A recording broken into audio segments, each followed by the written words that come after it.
If God exists, why is there evil? What people don't realize, the problem of evil is not an argument against God's existence, but it's actually an argument for God's existence, and here's why. To talk about evil, you must talk about God.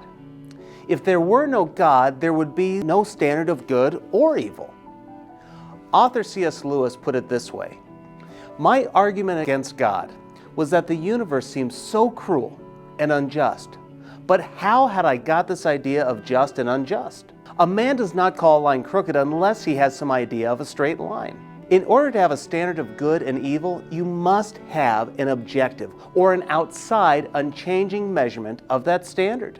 So to have a moral standard, you have a moral standard giver. That objective, unchanging standard giver is God. If there is no God, there is no standard. And if there is no standard, there is no evil. Think about it. You can have good without evil, but you cannot have evil without good. Don't believe me? Think about this. If you have rust on a pipe, what must you have first? A whole piece of metal. In order to have a cavity, what must you have first? A healthy tooth. In order to have cancer, what must you have?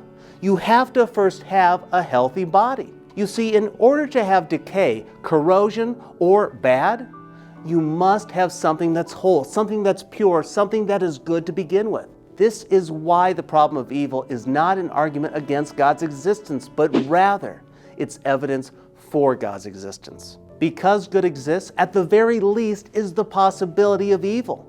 And whenever there is free will, which surely we do have, the possibility has become reality. Now you have got the choice. What will you choose, good or evil?